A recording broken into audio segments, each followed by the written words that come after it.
அண்ணன் சீமான் அவர்களை பத்தி நான் என்ன பேசுறதுங்க? ஒரு அரசியல் தலைவர், ஒரு அரசியல் கட்சியினுடைய தலைமை ஒருங்கிணைப்பாளர் என்று சொல்வதை விட ஒரு போர்க்களத்தில் நிற்கக்கூடிய தளபதியாகத்தான் என்றும் நான் அண்ணன் சீமான் அவர்களை பார்த்து கொண்டிருக்கின்றேன். காரணம் அவருடைய கொள்கை, அந்த கொள்கையிலே அவர் எடுத்திருக்கக்கூடிய உறுதி பூண்ட ஒரு நிலைப்பாடு, அதற்காக எதை இழந்தாலும் பரவாயில்லை என்று தைரியமாக அந்த போர்க்களத்திலே போராடக்கூடிய மாண்பு, இது அண்ணன் சீமான் அவர்களை தமிழக அரசியல்ல ஒரு தனிப்பெரும் தலைவராக உயர்த்தி நின்று கொண்டிருக்கின்றார்கள் என்று. எனக்கும் சீமான் அண்ணனுக்கும் பெரிய வித்தியாசம் இல்லைங்க.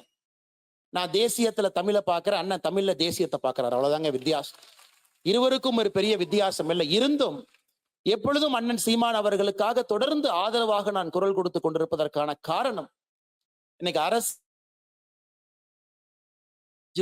குறைந்திருக்கிறது.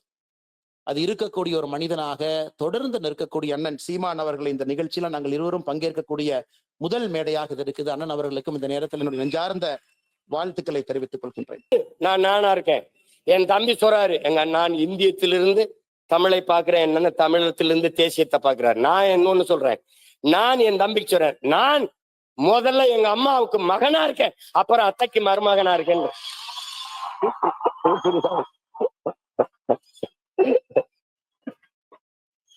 இந்த தேசம் நல்லா இருக்கணும்னா, இந்த நாடு நல்லா இருக்கணும்னா என் வீடு நல்லா இருக்கணும், என் வீடு நல்லா இருக்கணும், உன் வீடு நல்லா இருக்கணும், அவர் வீடு நல்லா இருக்கணும், அவர் வீடு நல்லா இருக்கணும், எல்லா வீடும் நல்லா இருந்தால் நாடு நல்லா இருக்கும். தட்சாலி வராங்க, இவ்வளவுதான்.